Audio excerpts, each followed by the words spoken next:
58 kg ဝေးတန်းကစ်ဘောင်စင်ပွဲစဉ်အတွက်ရှင်ပြိုင်ကြမဲ့ဖိုက်တာများနဲ့မိတ်ဆက်ပေးပါမယ်ခင်ဗျာအနေတော့မှရှင်ပြိုင်မဲ့ဖိုက်တာကတော့အသက်16နှစ်အရက်9ပေ9လက်မဝိတ်59 kg ပွဲသုံးပွဲရှင်ပြိုင်ထားရမှာနှစ်ပွဲနိုင်တပွဲတည်းဖြင့်မန္တလာမြေကလပ်မှာမန္တလေးသားဖိုက်တာကောင်းခန်းဇောအပြာတော့မှဖိုက်တာကလည်းအသက်20အရက်9ပေ9လက်မဝိတ်58 kg ပွဲသုံးပွဲရှင်ပြိုင်ထားရမှာနှစ်ပွဲနိုင်တပွဲတည်းဖြင့်ရေကလမဒလာသာဖိုက်တာစကို round 1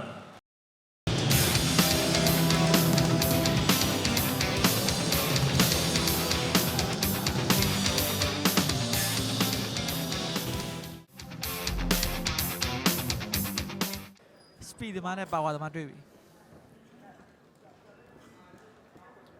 ကျွန်တော်တို့တရားကတော့စမ်းနေတဲ့အချိန်ကြီးပဲဘာနဲ့စဖွင့်မလဲတော့မသိသေးဘူးကေဘောစီထုံးတဲ့အတိုင်းလက်ကစ်ပေါ့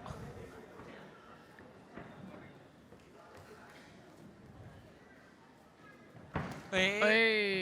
ထုံးတဲ့အတိုင်းလက်ကစ်ပေါ့ဒါစမ်းစုရဲ့အိုးတင်နဂါဗျူဟာပဲစမ်းကိုကတော့သူပါဝါအားသာချက်နဲ့တင်းလိုက် pressure ပေးနေပြီနော်ဒါပေမဲ့ first round မှာအဲ့လောက်လုံးတာကျွန်တော်သဘောကျအောက်ပိုင်းကဝင်နေကြီးလေးအောက်ပိုင်းကကြက်ခုနလွင့်ထွက်တာနော်လှုပ်ရှားပွင့်မှာတော့စမ်းကိုကနိုင်ငံမြန်နေပေါ့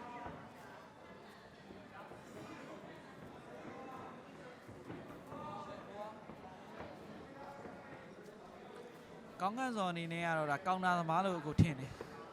သူကဒီစမ်းကိုအဝင်အောင်ပဲသူစောင့်နေတယ်ပေါ့ဒါလျှောက်ကောင်တာသမားတဲ့ဗျ body နည်းနည်းကွာတယ်ဗျပူရာလည်းနည်းနည်းလေးလဲကွာတယ်အရက်မောင်းတော့အိုး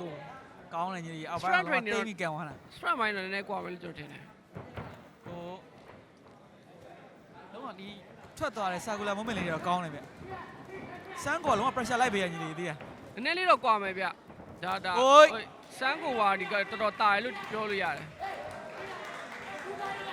စမ်းကိုကဒါကြောက် pressure လိုက်ပေးတယ်အိုးကန်ကြကြီးလေးကအနောက်ကိုသွားပြီးတော့လှည့်လို့မရဘူးအနောက်လှည့်တာနဲ့စားပြီပဲလား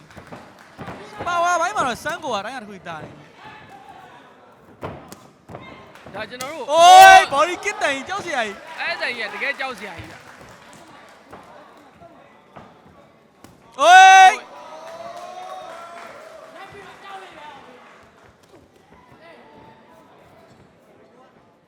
ခုဆိုရင်တော့ဒါပွဲကပေးတဲ့ရစားတွေအများကြီးပေးနေတယ်ကြီးလေးဟုတ်တယ်စမ်းကိုတော့ကြောက်လိုက်တယ်ကောင်းကဲ့ဆိုအိုးကျွန်တော်စီးဝင်မှာ right from ပြီးသွားတယ်ဒီပွဲပြီးရင်တော့ calcium ကွေကတောက်မှတော့ရမယ်ဗျရိုးတွေတော်တော်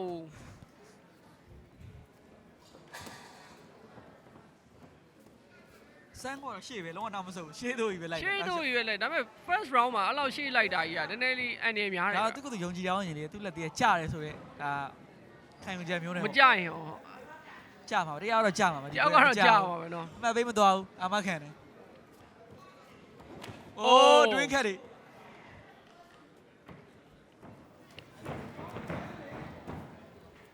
ထွက်သွားလေမစိုးနော်အဓိကတော့အဟုန်ပဲဗျ momentum ကောင်းသွားပြီဆိုလို့ရှိလို့ရှင်ကျွန်တော်မြန်မာရိုးရတိုင်းနေဟာအထောက်ကောင်းတယ်ကောင်းကဲ့ဆိုโอ้ยလက်ဟုတ်ကြီးကောင်းနေကြီးလေး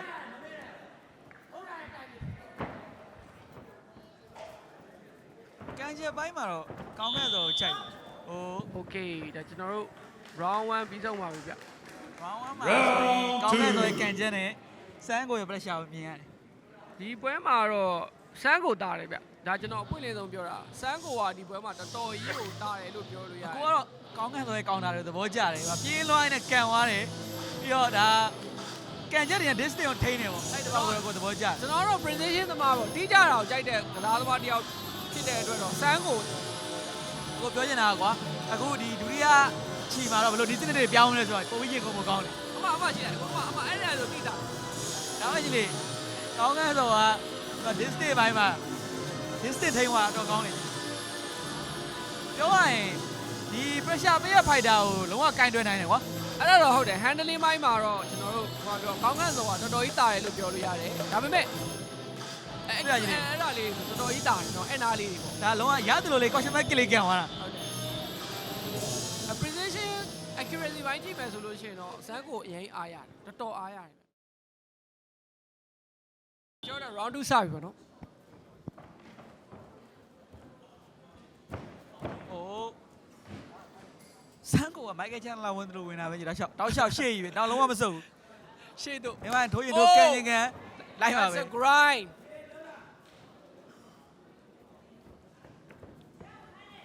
ပြိတ္တအကြိုက်ဆော့ပေးတယ်ပေါ့စန်းကိုပုံစံ ဟိုဒီကဒီဘွဲ grind လောက်လာပါလေမြင် အိုးညကန်ရကြီးကိုကြည့်ကန်ရကြီးကိုကြည့် တော့ကန်ကောင်းလို့ဒါလက်ဝဲအိတ်ခံသွားလို့ ကန်ရကြီး pressure ကိုကြည့်လိုက်စန်းကိုပါဝါဘိုင်းနဲ့ pressure ဘိုင်းကိုလိုက်တယ်ခေါင်းကတော့ကန်ချက်တွေကောင်းတယ်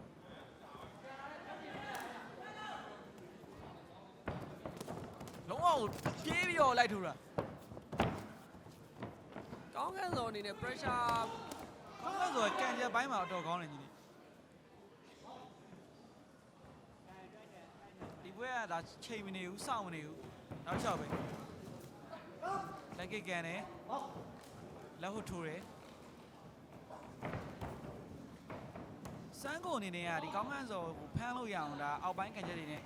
ဘောလှူရှားမှုပြီးတော့အောင်လုပ်နေရလို့မြင်တယ်ပေါ့သူ game plan အဲ့ဒါတော့ဒါပေမဲ့ကျွန်တော်ကပြောတာပဲတကယ်အောက်ပိုင်း landing များတာကောင်းကန်းစောများတယ်ဗျအောက်ပိုင်းကန်ချက်တွေမှာ โอ้ยပါဝါဘိုင်းပါတော့ညီလေးစန်းကိုကခေါင်းလုံးထားနေလို့ကိုမြင်တယ်အေးအဲ့လက်ကကဝင်နေအိုးဒီဘွဲကပြီးပါညီမကြောက်ပြီးပါအေး အေးဒါတော့ exchange bro ဖြစ်သွားပြီ ဟိုကဒါဘရောလုံးလေးအချိန်ဘ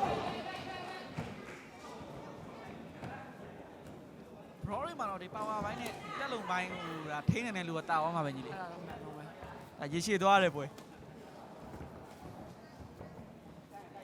ကို့အမြင်တော့ကောင်းကန့်ဆိုတက်လုံပိုင်းနိုင်ငံရော့သွားလို့မြင်တယ်။နည်းနည်းလုံရှားမှုနှိမ့်သွားတယ်ပေါ့ ဟို set round လောက်ကိုသူဇက်တိုက် pressure ပေးတာဆိုတော့အဲ့လိုမှရောဟို ။လိုဘလို့ထိသွားတယ်ပေါ့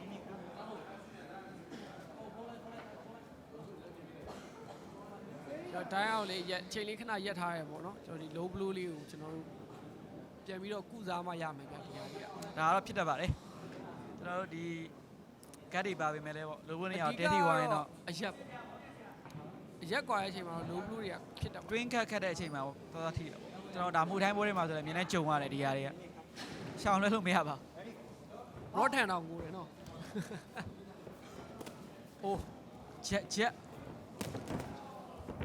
ဘရောလုံးမယ်ဆိုရင်တော့ဆိုင်းကိုတာဝါလောက်တယ်ကြီး။ ဒါပေမဲ့ဒီပွဲမှာအမှတ်နဲ့သွားမယ်ဆိုရင်တော့ကောင်းခန့်စောကြောက်ရပြီဗျ ဟေးပါဝါဘိုင်းကကြီးလေတော်တော်ကွာတယ်ကြီးလေနေအောင်လုံးကတော့ track လုပ်ပြီးထိုးတာပဲ အော်ခုနတစ်ချက်အဲ့ဒါကြောက်ရတယ်ခုန cross ကြီးက တောက်လျှောက်ကိုလိုက်ပြီးဆန်းကိုကတကယ်လို့မိုက်ကယ်ချန်လာလိုမျိုး pressure လိုက်ပေးတယ်အေးထွက်သွားပြီ တော့တိတ်မကောင်းဘူးဗျကောင်းကန့်စောအနေနဲ့ ဒီဒါတော့စက်တက်ကပ်ပါတော့ထပ်ပြီးတော့ အမှတ်ပိုင်းမှာလည်းချင်းနေမကောင်းဘူးဗျ ဒီအချီကတော့ဆန်းကိုရဲ့အချီတက်လုံးပိုင်းမှာကွာသွားပြီကြီးလေအေး body ဒီအချီကတော့ကြီးလေဆန်းကိုချီပဲ စမ်းကိုအချီ ဘယ်လိုမရှိနေဒါကတော့ဘာလို့ pressure Round 3 လိုက်ပေးနိုင်တယ်ပေါ့ Final round ပြန်ကြည့်အောင်ကြီးတစ်ချက်ပါနောက်ချက်ကိုပြေးလိုက်ပြီးပါဝါပြေးလိုက်လို့လားမင်းကလည်းထိုးထိုးကန်ကန်ဂီးဝဆိုင်ကိုလိုက်ပြေးပါမယ် ဟိုဟဲလန်နေလေးနည်းနည်းလေးလိုတာပဲဗျဟိုဟဲလန်နေလေးတော့လိုရဲလို့ပြောလို့ရတယ် အဲ့ pressure ပေးဖို့လုံးလုံးနဲ့တက်လုံးကိုထိန်းနိုင်တာကိုလုံးဝလေးစားရမယ်သူဒါတခြားပြင်ဆင်လာတာပေါ့နောက်ဆုံးအချိန်မှာတော့ဒါနီးပြားတွေရဲ့အချံပေးချက်နဲ့ဘယ်သူတွေကဒီစနစ်တွေပြောင်းသွားမလဲပေါ့ ဒီစနစ်ကတော့ပြောင်းမရမယ်ကောင်းကန့်စောအနေနဲ့ bro မလုပ်ဘူးဆိုလို့ရှိရင်သူ opportunity ပေါ့နော်အခွင့်အရေးကိုလုံးဝလက်လွတ်ဆုံးရှုံးလိုက်ရမယ်လို့ကျွန်တော်မြင်တယ် ကိုယ်မြင်တော့ဘရောဆက်လုပ်မယ်ဆိုရင်တော့ဒါစိုင်းကိုစားပါလိမ့်မယ်ကောင်းဟဲ့ဆောင်အနေနဲ့သူ့ရဲ့အားသာတဲ့ကန်ချက်တွေနဲ့အမောက်သိမ့်နိုင်ပါလားဒါပွဲလက်ကြောင်းဖြစ်သွားမှာပေါ့ ဒါလည်းဖြစ်နိုင်ရင်ရှိပါ ပွဲတွေကောင်းရောကြီးလေအခုပြောသလိုပဲအရွေးရိုက်တယ်ပြောင်း တော်တော် grind နေနော်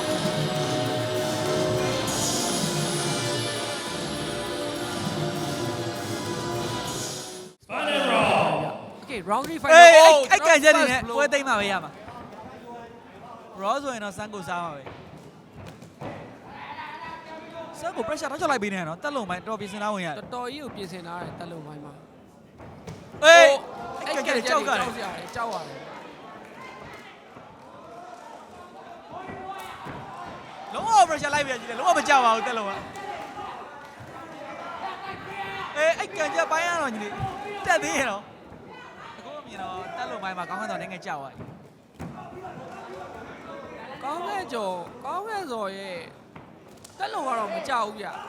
ဒါ experience မရှိဘူးလို့ပဲကျွန်တော်တတ်မှတ်လို့ရ လိုဘလို့နေရအောင်ရှက်ချီပါတယ်စန်းကိုကလိုက်ဘရောတာပဲညီလေးလုံးဝရှေ့တော့ပဲရှေ့တော့စန်းကိုပဲအေးကန်ချက်ထိပါတယ်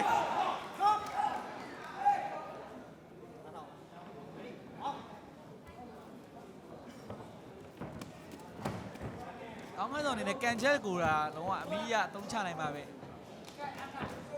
နိုင်ဖို့ပါစင်ပုံများလိမ့်မယ် ဒီပွဲကတော့ကျွန်တော်ပွဲမဆုံးခင်တည်းကကြိုပြီးတော့ victory တတ်မှတ်လို့ရတယ်ပါနော်ကောင်းခန့်စော်အနေနဲ့ knockout မရဘူးဆိုရင်စန်းကိုကနိုင်မှုများပါတယ် လုံးဝ pressure လိုက်ပေးနေညီလေးဆွင်းနေရနိုင်ငယ်လွဲနေ အနေငယ်မို့တော်တော်ကြီးလွယ်တာ နောက်ဆုံးချီရဲ့တဝက်ပေါ့တဝက်ပဲကျန်တော့တဲ့အချိန်မှာအကန်ချက်တွေတော့ညီလေးလုံးဝ ကြံရက်လာဘူး presentation ပေါ့နော်စန်းကိုလည်းနည်းနည်းကြာလာတော့သူမရှောင်နိုင်တော့ဘူးဆိုတဲ့အခြေအနေရောက်နေတယ် အေးဒီအဲ့လောကြီးကကွက်တီပြီးသွားတော့ကွက်တီပြီးသွား အဲ့ဒါနည်းနည်းကြောက်ရတယ်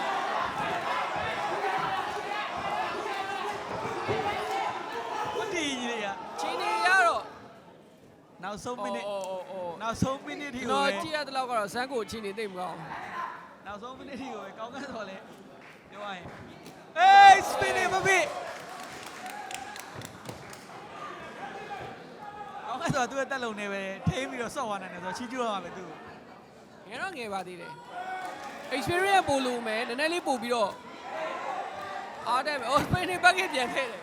bucket ကိုပြန်အောင်နေတာ spinning က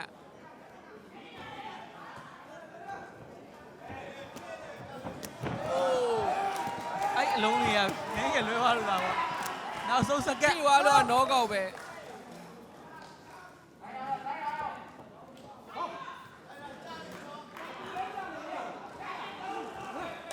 စမ်းမို့အနေနဲ့ကတော့ဒါတို့ pressure နောက်ဆုံးစကက်မှာ pressure လိုက်ပေးနေလို့မယ်အချောက် ဂုံသိက္ခာအတွက်ပဲပွဲဆုံးတဲ့အထိမလဲအောင်ဆော့ဖို့ပဲရတော့တယ်ဗျ round 3 စမ်းကိုပေးတယ် ဒီဘက်မှာတော့တေးကြတယ်ဗျဒါပြိသက်ကြီးရဲ့အမြင်ကိုလည်းပြောလို့ရတယ်ဒါကျွန်တော်တို့ကစားသမားတယောက်အနေနဲ့ရောတိုင်တယောက်အနေနဲ့ရောပြောလို့ရတယ်စမ်းကိုပဲ စမ်းကိုက damage အများကြီးပေးနိုင်တယ်ပေါ့ကောင်းကန်းဆုံး အဲ့ဒါကြီးဆိုကြောက်စရာကြီးဒါတော်တော်ထိသွားတယ်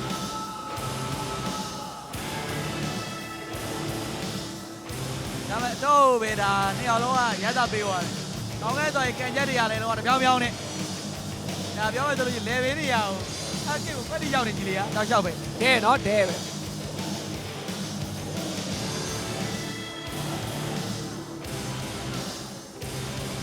အဲ့နားရဲဆိုလို့ရှိရင်ဒါကျွန်တော်ကြိုက်တဲ့ဟာပေါ့နော် anchor shot ဒီ point တကူ anchor လုပ်ပြီးတော့မှပြင်းတဲ့ဟာတွေပေါ့နော်အဲ့ဒါလေးတွေတော့ဖိုက်တယ်အဲ့ spinning basic ရဲ့ပြဿနာကလည်းကျွန်တော်ကြာလို့ရှိရင် elbow တွေမကောင်းဘူးဗျအမှဟုတ်လားအဲ့လိုလိန်သွားတယ်ကျွန်တော်သဘောမကျဘူးကစားသမားတက်တန်းတူနေတဲ့တဲမှာပါတယ်ပေါ့နော် 50 kg ဝေးတဲ့ကစ်ဘောင်စင်ပွဲစဉ်မှာအမတ်ဘေးတိုင်3ရှိသည့်နည်းနဲ့အမတ်ဘေးတိုင်3သလုံး၏အမတ်ဖြင့်အနိုင်ရရှိသွားသူကတော့အပြာတောင်းမှတလာသာဖိုင်တာစံကို